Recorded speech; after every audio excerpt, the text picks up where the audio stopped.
Well, hello again. We're on number 11, almost at the end of our lecture series on money, and I hope that you've enjoyed it so far. I hope you're doing your self-tests and your mastery tests. Today, we're going to talk about counterfeiting. And before we really start and get into it, I'd like you today to get yourself a piece of pen and paper, because I'd like you to write down a film link which we'll give you later on in the presentation, that I want you to write down because I'd like you to watch a particular film. It's a bit too long to show you the whole film as part of this presentation, so I'd like you to watch it later on. It's all about money. Okay, counterfeiting. Now here's my interesting statement. I don't know if you've ever heard this statement before. I think it's my own, but I probably got it from somewhere. No one ever made a counterfeit piece of currency for currency that does not exist. Now you have to think about that for a minute or two. It's interesting also that no one ever made a counterfeit of money that is not used as currency anywhere. That's a fairly obvious statement, but think about it. So, the fact that someone forged currency suggests that the real is available. In other words, a forgery always suggests that the actual real thing is available somewhere else. Counterfeit presupposes the genuine. Now, there's all sorts of areas of life that I could apply that to, but think about it. So in miracles, and I've come across what I call fake miracles, but always those things tend to tell me the genuine must be available. I once met a lady who worked in a counterfeiting department of a bank. I asked her if they had to study all sorts of different kinds of counterfeiting. "Oh no," she replied, "that would take far too long. What happens in counterfeit training so that people like me can see an instant that a £5 or any note is a counterfeit is this." She said, "First of all, I'm shown in great detail over many days how real money is printed or minted. Coins are minted, currency is printed. I'm taught to understand the special ink that is used in printing currency. It cannot be erased or faded and will not come off in the hands of the user. I'm taught to understand the special kind of paper that is used. In the USA, the norm of ordinary paper that consumers use throughout their everyday life is such as newspapers, books, cereal boxes, is primarily made of wood pulp. However, United States currency paper is composed of 75% cotton and 25% linen. This is what gives the United States notes currency a distinctive look and feel." Interesting one. In the USA, to owe somebody a Benjamin Franklin means that you owe them $100, because every particular note in American money has a particular president on. "I was taught," said the lady, "about the special kind of polymer paper that is used for currency. The English Bank of England has just introduced, as I'm talking to you, currency that is polymer rather than paper, and they've done all sorts of things with it to see how we can destroy it. They've cooked it in ovens, drowned it in red wine, stuck them in a microwave, run them through a 90 degrees washing machine, all of those things that you do with your money, of course, or your currency. Put Persil washing powder on it. It reckons that the new £5 plastic notes have been warmly welcomed by the British public. It is polymer-based paper money. And apparently it all worked ever so well and nothing destroyed this new money except one thing, which I'll tell you in a minute." So this is what the Bank of England refers to. We're going to have £5, £10, £20 and £50 worth of plastic money eventually. And this is the new £10 note with Jane Austen on, the first time that was a lady on the banknote. And here they are being printed. However, a forgotten note left in the pocket and iron will be distorted. So there's the one thing that will destroy your fiver, is if somehow it gets ironed, it'll get shrink. But everything else they tested it with, it seems to have survived. But when it gets to an iron, it begins to melt. So don't iron your £5, £10 or £20 notes.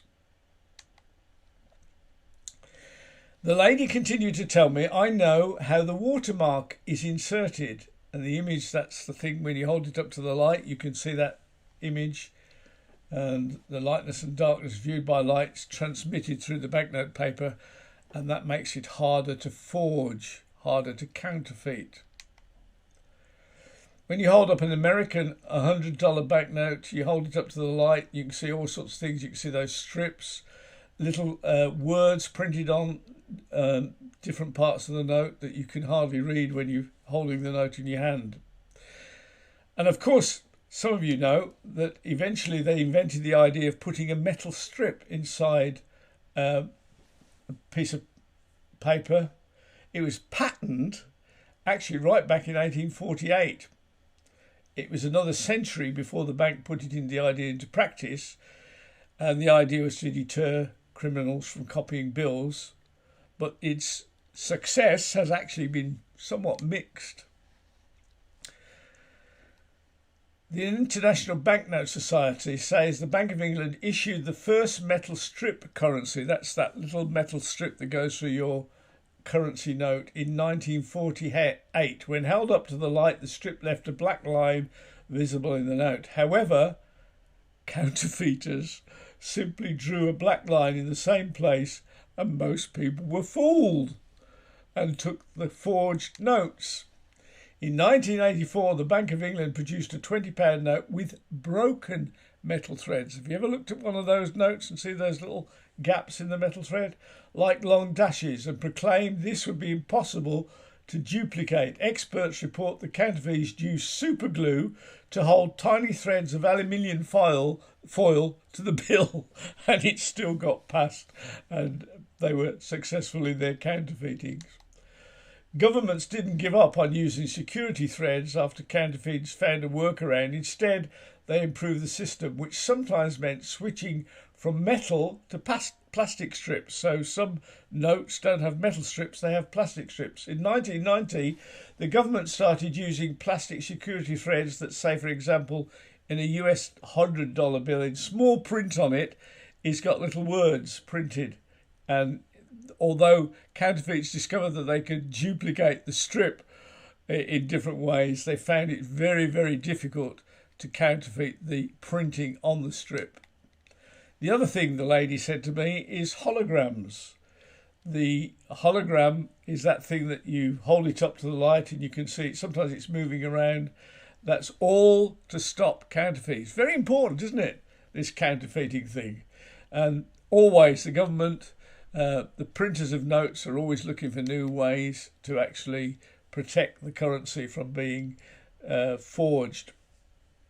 The annual global volume of banknotes produced is more than 125 billion. So the reward for hologram producers capable of providing technology to overcome the technical challenges is potentially highly lucrative. So if you want a good job, go into making holograms for currency. That should be well paid.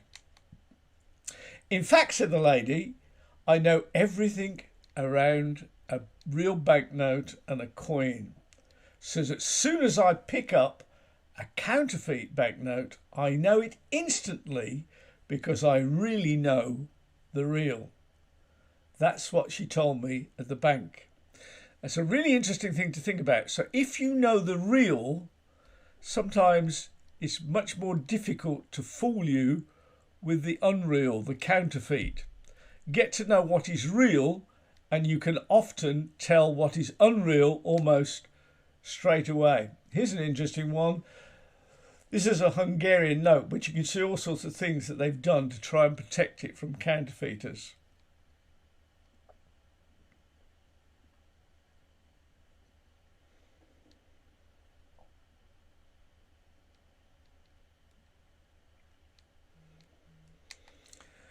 The Bank of England banknotes are designed to be difficult and ridiculously time-consuming and difficult to copy both by traditional as well as computer-based printing methods. It takes a long time for an engraver to produce a banknote. They spend hours at it. The security features that the notes carry include raised print. You can feel that if you run your finger across a note. The unique feel of the paper, it feels very unique to ordinary paper. Threads, watermarks, holograms, ultraviolet features. Each of these things is providing a series of hurdles for the would-be counterfeiter. One of the things that I think is interesting is that I always ask the question when I'm in the USA is, how do blind people know the difference between a note? Because all their value notes are the same size, so it doesn't matter whether it's a $1 bill or a $100 bill, it's still the same size, whereas UK currency, a £5 note is different size to a £10 note, which is a different size to a £20 note, which is a different size to a £50 note. So if you're blind, you just feel the size and know it. Apparently, so Americans have told me, the paper feels different for each value note. Ugh, I don't know whether I could get used to that if I was blind, but there you go. But that's an interesting one. The Bank of England works very closely with De La Rue, the printers of the banknotes, to ensure that new banknotes are of a high uniform quality. Recently in the UK, the bank has announced that it intends to design polymer notes right across the board. At the moment, no decision is taken on the £50 note, but I bet you eventually they will do that as well. One of the reasons for them to produce these plastic notes is they last longer than the paper ones. So it's actually, in the end, it's cheaper, really.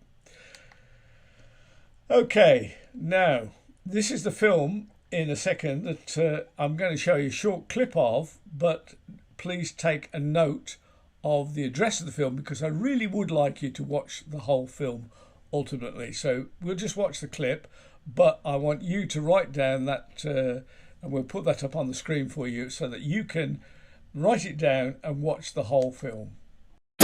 Everyone wants it, dreams of it, schemes for it. A lot of people have dreams of unlimited wealth. You can just print as much money as you need.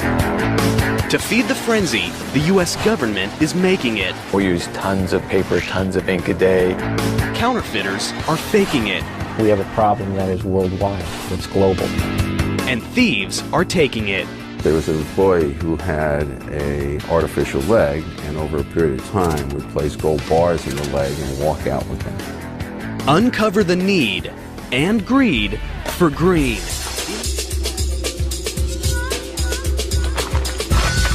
Cash, a big stack of greenbacks. Nothing in the world gets the pulse racing faster. Most of us earn it the hard way, but others have shortcuts. It's a battle between those making it and those faking and taking it. And ground zero in this currency combat is the U.S. Mint and the Bureau of Engraving and Printing.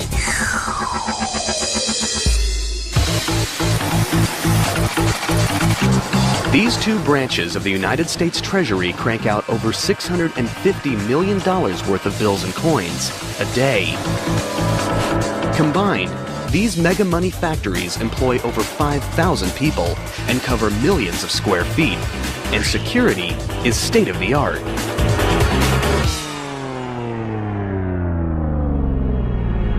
But where there's money, there's trouble. And some just can't resist the temptation to get rich quick.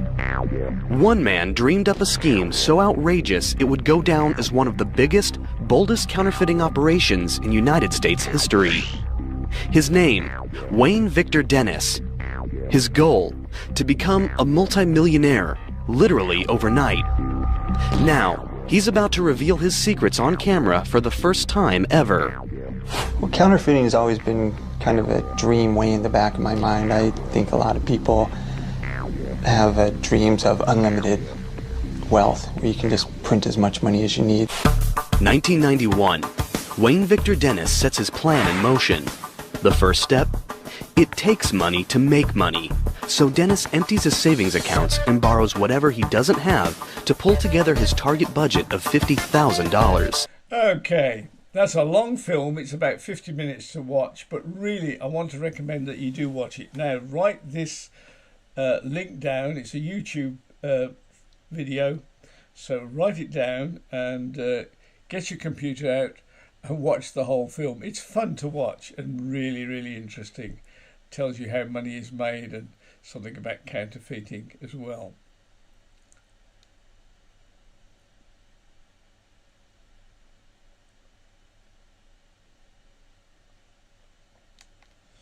There's another film that tells a story of incredible counterfeiting villainy. The film is not the best film in many respects. It's got some quite, bits in it. I wouldn't call the lifestyle godly, but on the grounds that it's a true story of a crook who, because of his expertise, is now being hired by governments to help fight fraud and counterfeit, and has made good. I think this film is worth a watch, and it's fun to watch. So here again is the trailer. It's not the whole film. I reckon you need to watch the film. The film is called Catch Me If You Can. It's not a new film, it's an older one, but it's well worth a look. Here you go.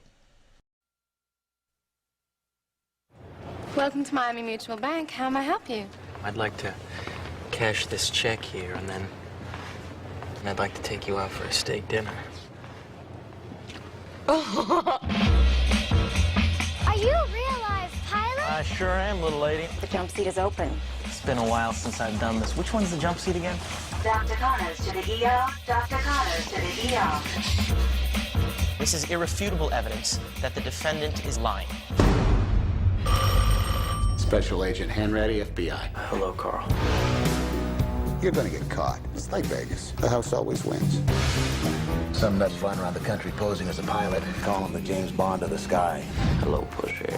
This is by far the best date I have ever been on. He's a kid. That's why he doesn't have a record. 30 milligrams of codeine every 4 hours. Do you concur? I concur. Dr. Harris. Yes? Do you concur? Concur with what, sir? Ma'am, I'm sorry to have to tell you, your son is forging checks. I have a payroll check here I'd like to cash. I'm working part-time at the church now. Just tell me how much yours and I'll pay you back. $1.3 million. I'll be choosing 8 young ladies to be a part of Pan Am's future stewardess program. South America, Australia, Singapore. These are so perfect, the bank doesn't even know the difference. What do you want? To apologize. You didn't call to apologize, did you? You have no one else to call. I'm looking for your son. I would never give up my son. If you were a father, you'd know. Stop chasing me. I can't stop. It's my job. You see these people staring at you? They keep peeking over their shoulders, wondering where you're going tonight. Where you going, Frank?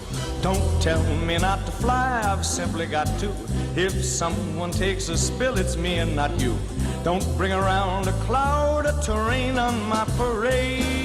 Sir, we're gonna let him get away. No, Carl, you let him get away. Nobody had a better rain on my Merry Christmas parade. I'm getting close, huh? You will go to prison. You're gonna have to catch me. So there we go. Catch Me If You Can. Have a look at it. The guy is real. And actually, just recently, he was in the UK advising the British government on fraud and counterfeiting and how to avoid it. He's employed by lots of different governments around the world. And he's the guy that is played in the film Catch Me If You Can. Of course, he's much older now. He was born in 1948. He's running his own company. Have a look at some of these things because I think it's interesting of what he's done from there on. He was just a teenager when they put him in prison. He was actually put in prison for a very long period of time but the American government decided it'd be more useful to them out of prison. So after just a short period of time, they went and released him, and on condition he worked for them.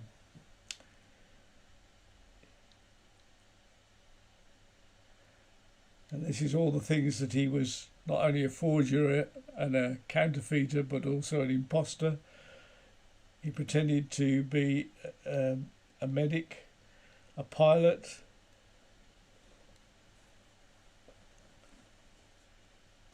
He kept escaping from the police.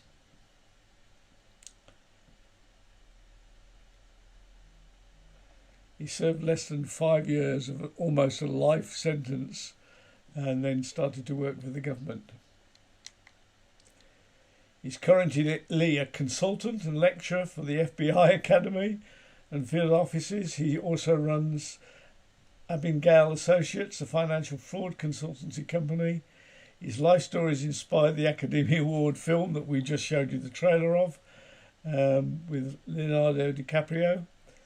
And he's spawned a Broadway musical based on his autobiography.